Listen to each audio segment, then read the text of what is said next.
There are moments in life when everything changes in the span of a single heartbeat. Moments when the person everyone overlooked becomes the only one who can save them. Moments when laughter turns to silence, and silence turns to awe. This is a story about one of those moments.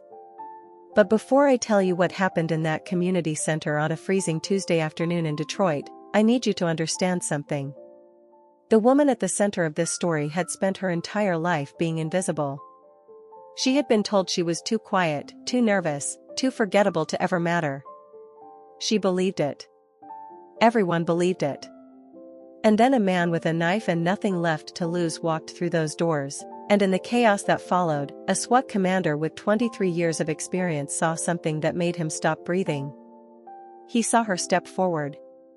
He saw her open her mouth. And what happened next would be replayed on every news station in America for the next 72 hours. But I'm getting ahead of myself. Let me start at the beginning, because the beginning is where the truth lives. The beginning is where Margaret Chen was still just a punchline. Margaret Chen was 47 years old when she walked into the Eastside Community Resource Center for her first day as a volunteer. She had filled out the application online 3 times before finally submitting it, each time convincing herself that she wasn't qualified, that they would reject her, that she would somehow make things worse by trying to help. Her hands were shaking when she pushed open the glass door. Her heart was pounding so hard she could feel it in her teeth. She was wearing a gray cardigan that was slightly too big for her, and she had rehearsed her introduction 17 times in the car. Her voice still cracked when she said it. "Hi, I'm Margaret. I'm the new volunteer." The woman behind the front desk barely looked up. Her name was Denise, and she had been working at the center for 11 years. She had seen volunteers come and go. Most of them lasted a week, maybe 2. They came in with big ideas about making a difference, and they left when they realized that making a difference meant sitting with people who smelled like the street, who cursed at you, who sometimes threw things. Denise had stopped getting attached to new volunteers a long time ago. Sign-in sheets on the left. Training rooms down the hall. Don't be late. Margaret nodded too many times and walked down the hallway with her shoulders hunched forward, like she was trying to take up as little space as possible. The training room was small and fluorescent lit, with motivational posters on the walls that had been there so long the edges were curling. There were 8 other new volunteers sitting in plastic chairs, and Margaret took the seat in the back corner, the one closest to the door. Just in case she needed to leave quickly. Just in case she panicked. The trainer was a man named Ronald who spoke too fast and made jokes that nobody laughed at. He talked about de-escalation techniques and boundary setting and the importance of self-care. He talked about the populations they served, homeless individuals, people struggling with addiction, domestic violence survivors, veterans who had fallen through the cracks of a system that had promised to catch them. He talked about the satisfaction of knowing you made a difference. Margaret took notes. She took so many notes that her hands started cramping. She wrote down everything Ronald said, even the jokes, because she was terrified of missing something important. She was terrified of failing before she even started. During the break, the other volunteers gathered in small groups, introducing themselves, sharing their reasons for being there. A young woman named Ashley was getting her master's in social work and needed the practicum hours. A retired firefighter named Greg wanted to give back to his community. A college student named Tyler was there because his fraternity required community service, and this was better than picking up trash on the highway. Nobody talked to Margaret. She stood by the coffee machine, pretending to read the flyer about the center's holiday food drive, and she told herself it was fine. She had never been good at small talk. She had never been good at making friends. She had spent most of her life on the periphery of other people's conversations, close enough to hear the laughter but never quite close enough to join in. When the training resumed, Ronald asked everyone to share one thing about themselves. Margaret's heart started racing. She hated this. She had always hated this. When it was her turn, she stood up too quickly and knocked her notebook off the desk. "I'm Margaret," she said, bending down to pick it up. I used to be a nurse. A long time ago.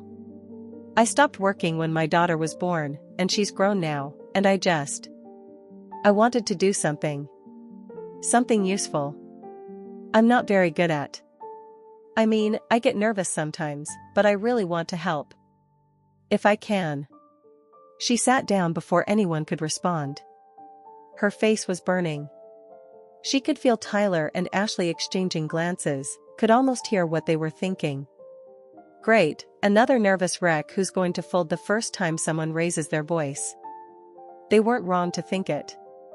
Margaret thought it too. The first few weeks were exactly as difficult as Margaret had feared. The community center served hundreds of people every week, and many of them were in crisis. There was the woman who came in screaming about the government putting chips in her brain. There was the teenager who had been kicked out by his parents for being gay and had nowhere to go. There was the elderly veteran who sat in the same chair every day, never speaking, just staring at the wall with eyes that had seen things Margaret couldn't imagine. Margaret made mistakes. She said the wrong thing to a grieving mother and made her cry harder. She accidentally gave out the wrong form to a man applying for housing assistance, and he had to come back the next day, which meant another night on the street. She froze during an argument between two clients and had to call for help because she couldn't find her voice. The other volunteers noticed. Of course they noticed. Maybe this isn't the right fit for you, Ashley said one afternoon, her voice dripping with false kindness. Some people just aren't cut out for this kind of work. There's no shame in admitting it. She's right, Tyler added. You seem really stressed all the time. It's kind of bringing down the energy, you know? Margaret wanted to defend herself. She wanted to explain that she knew she was struggling, but she was trying so hard, and sometimes trying was all a person could do.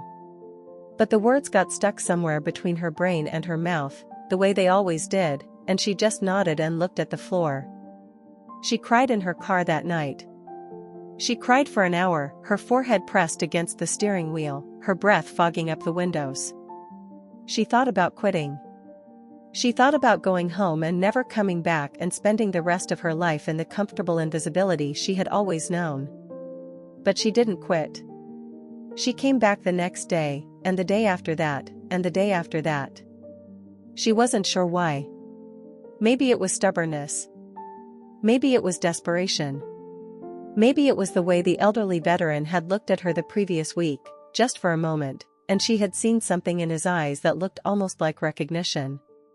Like he understood what it meant to be fighting a battle nobody else could see. 3 months passed. Margaret got a little better. She learned the names of the regular clients, learned their stories, learned which ones wanted to talk and which ones just wanted to be left alone. She learned that sometimes the most helpful thing she could do was simply sit with someone in silence, offering nothing but her presence. She learned that she was stronger than she thought, even if nobody else could see it. But she was still the volunteer that everyone overlooked. She was still the one who got interrupted during staff meetings, the one whose ideas were dismissed before she finished explaining them, the one who was never invited to lunch with the others. She had accepted it. She had made peace with being invisible. And then February 14th arrived. It was a Tuesday, cold and gray, with the kind of wind that cut right through your coat and made your bones ache. The community center was busier than usual because of the weather.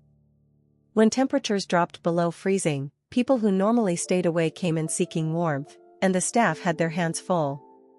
Margaret was working the front intake desk, checking people in and directing them to the appropriate services. It was a relatively simple job, which was why they had assigned it to her. Low stakes. Hard to mess up. Even the nervous volunteer could handle checking names off a list. At 2:47 p.m., a man walked through the front door. He was maybe 45, with a beard that hadn't been trimmed in months and clothes that hung off his frame like they belonged to someone larger. His eyes were what Margaret noticed first. They were wild, darting around the room, never settling on anything for more than a second. He was breathing too fast. His hands were clenched into fists at his sides. Margaret had seen a lot of people in distress over the past 3 months. She had learned to recognize the signs of someone on the edge. This man wasn't on the edge. He was already over it. "Sir," she said, her voice quiet. "Can I help you with something?" He didn't answer. He was looking around the room, at the family sitting in the waiting area, at the children playing with the donated toys in the corner, at the staff members going about their business. His breathing was getting faster. Margaret stood up slowly. "Sir, my name is Margaret. Would you like to sit down? I can get you some water if you'd like." He looked at her then, really looked at her, and what she saw in his eyes made her stomach drop. It wasn't anger. It wasn't even desperation. It was something worse. It was emptiness. The kind of emptiness that comes when a person has lost everything and no longer has any reason to keep going. "They took everything," he said. His voice was hoarse, like he hadn't spoken in days. "They took my house. They took my kids. They took my job. They took everything, and nobody cares. Nobody cares." "I care," Margaret said. She wasn't sure where the words came from. They just appeared. "I'm listening. Will you tell me what happened?" He laughed, but there was no humor in it. "You don't care. None of you care. You just want me to fill out forms and wait in line and pretend like that's going to fix anything. But it doesn't fix anything. Nothing fixes anything." He reached into his coat, and Margaret's blood turned to ice. The knife was maybe 6 inches long, with a black handle and a blade that caught the fluorescent light. It wasn't pointed at anyone yet. He was just holding it, looking at it like he wasn't quite sure what to do with it. But the room had noticed. Someone screamed. Chairs scraped against the floor as people scrambled to get away. A mother grabbed her children and ran toward the back exit. In seconds, the front area of the community center had erupted into chaos. "Nobody move," the man shouted. His voice cracked on the words. "Nobody move or I swear to God." He didn't finish the sentence. He didn't need to. Margaret should have run. That was what the training said to do. When there's an armed individual, you get yourself to safety first.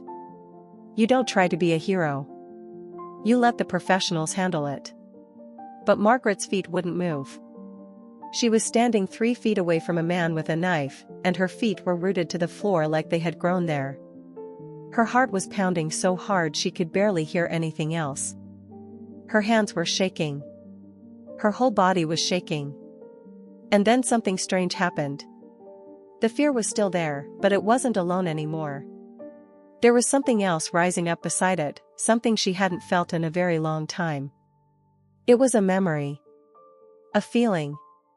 A voice from the past whispering in her ear. "You know what to do. You've always known." Margaret took a breath. And then she did something that no one expected, least of all herself. She sat down. Not behind the desk. Not somewhere safe. She sat down right there in the middle of the floor, about 5 feet away from the man with the knife. She sat down and she crossed her legs like a child at story time, and she looked up at him with eyes that were somehow steady. "What are you doing?" he demanded. The knife was shaking in his hand. "Get up. Get away from me." "I'm not going anywhere," Margaret said.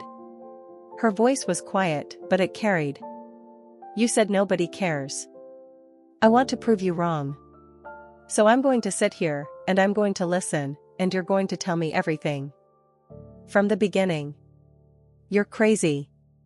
I have a knife. I could hurt you." "You could," Margaret agreed. "But I don't think you want to. I think you want someone to hear you. I think you've been screaming into the void for so long that you forgot what it feels like to be heard. So here I am. I'm hearing you. What happened to your house?" The man stared at her. His hand was still shaking. The knife was still catching the light. But something in his eyes shifted. Just a fraction. Just enough. "I lost my job," he said slowly. 8 months ago. I was a machinist at the Ford plant for 19 years, and they let me go. Said they were downsizing. Said it wasn't personal. Like 19 years doesn't mean anything. That must have felt like a betrayal, Margaret said. 19 years is a long time to give to something. He nodded, and she could see his grip on the knife loosening slightly. My wife left. Took the kids. Said I wasn't the same anymore. Said I was scaring them. Maybe I was. I don't know. Everything just started falling apart, and I couldn't stop it. I tried. I tried so hard. But nobody would hire me. Nobody would help me. I went to the unemployment office and they gave me a number to call. I called and they put me on hold for 3 hours and then hung up on me. 3 hours. Like my time doesn't matter. Like I don't matter. You matter, Margaret said. You matter to me. Right now, in this moment, you are the most important person in the world to me. What's your name? He hesitated. David. David. That's a good name. My father's name was David. He was a difficult man, but he loved deeply. I think you love deeply too. I think that's why this hurts so much. Because you had so much love to give, and it feels like the world didn't want it. David's eyes filled with tears. The knife was still in his hand, but his arm had dropped to his side. He was looking at Margaret like she was the first person who had seen him in months. Maybe years. I don't know what to do, he whispered. I don't know how to make it stop hurting. I don't have all the answers, Margaret admitted. But I know that whatever you're thinking about doing with that knife, it won't make it stop. It'll just pass the pain to someone else. Your kids, maybe.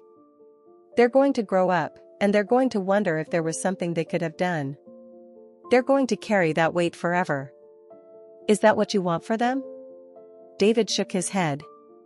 A tear rolled down his cheek and disappeared into his beard. I didn't want to hurt anyone, he said. I just wanted someone to see me. I just wanted to matter. You matter, Margaret said again. And right now, I need you to do something for me. I need you to put down the knife. Not because I'm asking you to, but because you know it's the right thing to do. You know that this isn't who you are. This isn't the father your kids remember. This isn't the man who gave 19 years to a job because he believed in hard work. That man is still in there. I can see him. Can you let him out? The moment stretched. The room was silent except for the sound of distant sirens. Someone had called 911. Help was coming. But Margaret knew that help arriving too soon could be just as dangerous as help arriving too late. If David felt cornered, if he felt like he was being forced, everything could go wrong in an instant.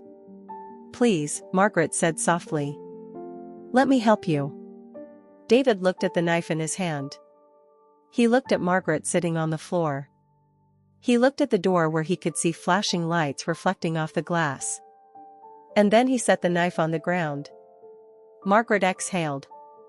She hadn't realized she'd been holding her breath.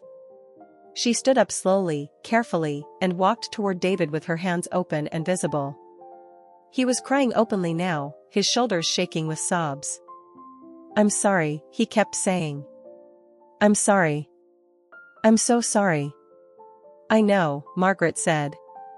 She wrapped her arms around him, this stranger with a beard and borrowed clothes and a heart full of broken glass, and she held him while he cried. I know. It's okay. You're going to be okay. The doors burst open. SWAT officers flooded into the room, weapons drawn, shouting commands. Margaret stepped back from David with her hands raised, trying to show that she wasn't a threat. David dropped to his knees, his hands behind his head, still crying. And that's when Margaret saw him. Commander James Richardson had been with Detroit SWAT for 23 years. He had seen everything. Hostage situations, active shooters, domestic terrorism. He had medals and commendations and a reputation for staying calm when everyone else was falling apart. He was the kind of man who had looked death in the face so many times that it had become boring. But when he walked into that community center and saw Margaret Chin standing there, her gray cardigan slightly askew, her hand still raised, her face streaked with tears that she hadn't even noticed she was crying. He stopped dead in his tracks. For a moment, he didn't move. He didn't speak. He just stared at her like he was seeing a ghost. And then, in front of everyone, his team, the staff, the clients who were slowly emerging from their hiding places, Commander James Richardson walked over to Margaret Chen and snapped to attention. He raised his hand to his brow in a crisp, perfect salute. The room went silent. Even the other SWAT officers were staring. "Lieutenant Colonel Chen," Richardson said, his voice thick with emotion. "It's an honor to see you again, ma'am." Margaret's hands dropped to her sides. Her face went pale. "You must have me confused with someone else," she whispered. "No, ma'am. I don't." Richardson's voice carried across the room. "Fallujah, 2004. I was a young sergeant, fresh out of training, scared out of my mind. A convoy got hit by an IED. 7 Marines injured, 3 critical. The medic was dead. Everyone was panicking. And then this woman, this nurse who wasn't supposed to be anywhere near the front lines, came running out of a supply truck and started giving orders. She triaged the wounded in under 3 minutes.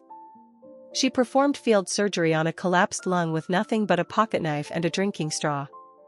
She talked down a corporal who was going into shock, just like she talked down that man over there. She saved 4 lives that day. 4 lives that wouldn't exist without her. I was one of them." He tapped his chest, right above his heart. "Shrapnel.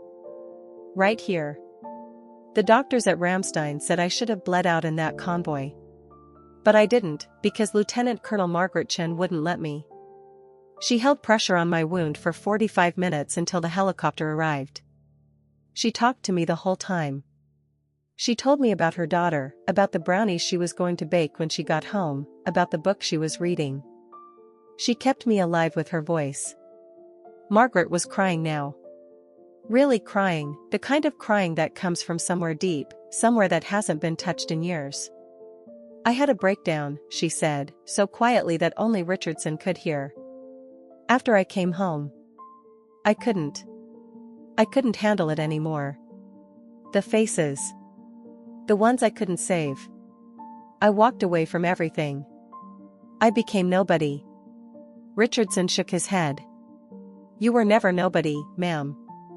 You were just wounded. And wounded soldiers take time to heal. But what I saw you do today, what you did with that man, with nothing but your words and your courage, that was the same thing I saw in Fallujah. That was the same woman who saved my life. You never stopped being her. You just forgot for a while." He turned to face the room, raising his voice so everyone could hear. "This woman is a war hero.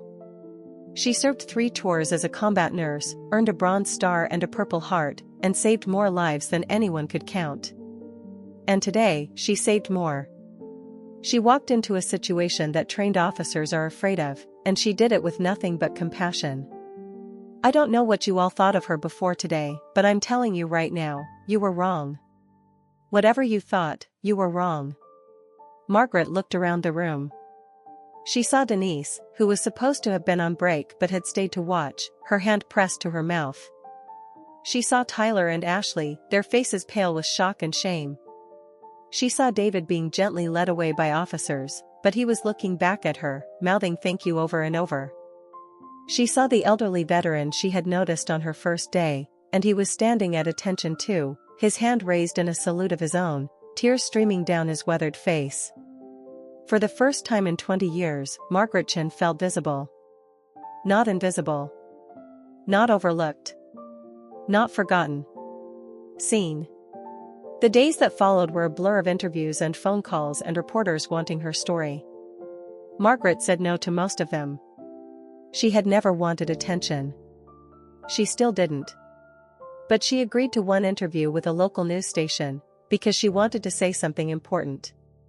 "What made you sit down?" the reporter asked. "What made you stay when everyone else ran?" Margaret thought about it for a long moment.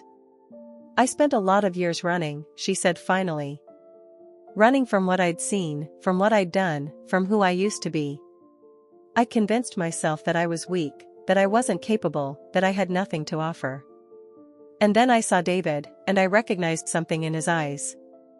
The same thing I saw in my own mirror every morning. The feeling of being invisible. Of screaming and nobody hearing you. I couldn't run from that.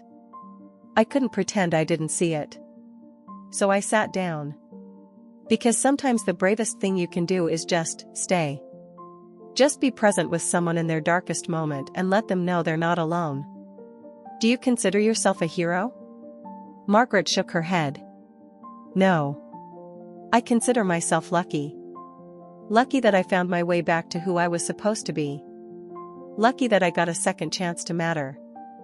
Lucky that David gave me the opportunity to help him. He's the brave one. He put down the knife. He chose life. I just reminded him that it was an option. The interview aired that evening. The response was overwhelming. Letters poured in from veterans, from nurses, from people who had been struggling in silence and saw themselves in Margaret's story. A national mental health organization reached out and asked her to be a spokesperson. A veterans advocacy group offered her a position on their board. A university wanted her to speak to their nursing students about trauma and resilience. But the response that mattered most came from David. He had been admitted to a psychiatric facility for evaluation and treatment. His ex-wife had been contacted, and she had agreed to bring their children to visit once he was stable. He was getting help. Real help. And he wanted Margaret to know. The letter arrived 3 weeks after the incident. It was handwritten, on lined paper from a notebook, and the handwriting was shaky but determined. Dear Margaret, it read. I don't know how to thank you for what you did. I went into that community center planning to end my life. I didn't think I was going to hurt anyone else, but I wasn't thinking clearly. I was in so much pain that I couldn't see anything beyond it. And then you sat down. You just sat down on the floor like it was the most normal thing in the world, and you asked me about my house. You asked me about my life. You made me feel like I mattered. Nobody had made me feel that way in a long time. I'm not okay yet. The doctors say it's going to take time. But I'm alive. My kids are going to have a father. And it's because of you. I'm going to spend the rest of my life trying to deserve the second chance you gave me. Thank you. Thank you. Thank you. David. Margaret read the letter 7 times. She cried every time. She folded it carefully and put it in her wallet, where she would carry it for the rest of her life. The community center had a celebration for her. Nothing fancy, just a gathering in the main room with cake and punch and handmade cards from the clients. Denise gave a speech about how wrong she had been to dismiss Margaret, and how Margaret had taught her that you never know what battles people are fighting just beneath the surface. Tyler and Ashley apologized, genuinely and tearfully, and Margaret forgave them because she understood. She had spent years dismissing herself too. Commander Richardson came to the celebration. He brought his wife and his 2 teenage daughters, who had heard the story about Fallujah so many times growing up that they felt like they already knew Margaret. They hugged her like she was family. Because she was, in a way. She was the reason their father was alive. She was the reason they existed. What's next for you? Richardson asked as the celebration was winding down. Margaret looked around the room at all the faces she had come to know. The clients who struggled every day just to survive. The staff who gave everything they had and still felt like it wasn't enough. The volunteers who showed up because they believed that helping others was the highest calling a person could answer. I'm going to keep showing up, she said. I'm going to keep sitting down when everyone else runs. I'm going to keep asking people about their houses and their lives and their dreams. Because everybody deserves to be seen. Everybody deserves to know that they matter. And if I can give that to even one more person, then everything I went through, all the pain, all the years of feeling invisible, it will have been worth it. Richardson nodded. You know, they're going to write books about you someday. They're going to make movies. You're going to be famous. Margaret laughed softly. I don't want to be famous. I just want to be useful. I just want to be the person I was always supposed to be. And who's that? Margaret thought about all the years she had spent hiding. All the nightmares, all the self-doubt, all the mornings when getting out of bed felt like climbing a mountain. She thought about the woman who had run toward gunfire to save dying soldiers, and the woman who had sat on a cold floor to save a man with a knife, and she realized something she had never understood before. They were the same woman. They had always been the same woman. I'm Margaret Chen, she said simply. Combat nurse. Community volunteer. Survivor. And I'm just getting started. 6 months later, Margaret testified before Congress about the mental health crisis affecting veterans and the need for better resources and support systems. She spoke for 3 hours, answering questions from senators and representatives, sharing stories from her own experience and from the countless veterans and struggling individuals she had met along the way. Her testimony was credited with helping pass the Veterans Mental Health Reform Act, which allocated billions of dollars to crisis intervention programs and mental health services. David was in the gallery that day, watching her speak. He had been discharged from the facility and was doing well. He had reconnected with his children. He had found a new job at a smaller manufacturing company that valued experience over age. He was seeing a therapist regularly. He was healing. After the testimony, he waited in line with all the reporters and advocates who wanted to speak with Margaret. When he finally reached her, he didn't say anything at first. He just pulled her into a hug and held on like she was the only solid thing in a world that kept shifting beneath his feet. You changed my life, he whispered into her hair. You changed mine too, Margaret whispered back. You reminded me who I am. They stayed in touch over the years. David became an advocate himself, speaking at community centers and homeless shelters about mental health and the importance of asking for help. He always told the story of the woman who sat down on the floor, and every time he told it, someone in the audience cried. Margaret never sought fame or recognition, but it found her anyway. She became a symbol of quiet courage, of the power of compassion in the face of crisis. Schools were named after her. Streets were renamed in her honor. She received the Presidential Medal of Freedom in a ceremony at the White House, where she was introduced by Commander Richardson, now retired and working with a veterans organization. But for all the accolades and attention, Margaret's favorite moments were still the quiet ones. Sitting with a homeless veteran who just needed someone to listen. Holding the hand of a scared teenager who didn't know where to turn. Standing at the front desk of the community center, greeting each person who walked through the door with a smile and the words she had learned meant more than anything. Hi. I'm Margaret. I see you. How can I help? She had spent most of her life being laughed at, overlooked, dismissed. She had believed she was too nervous, too quiet, too forgettable to matter. But she had learned something profound in that community center, in that moment when everything could have gone wrong but didn't. The most powerful people in the world aren't the ones with the loudest voices or the most impressive titles. They're the ones who show up. The ones who stay. The ones who sit down on the floor when everyone else is running away and say the words that every human being needs to hear. You matter. I see you. You're not alone.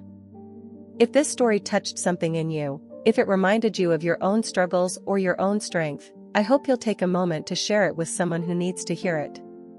Sometimes the smallest gesture, a comment, a share, a moment of connection, can be the thing that saves someone's life. We never know what battles the people around us are fighting. But we can choose to see them. We can choose to stay.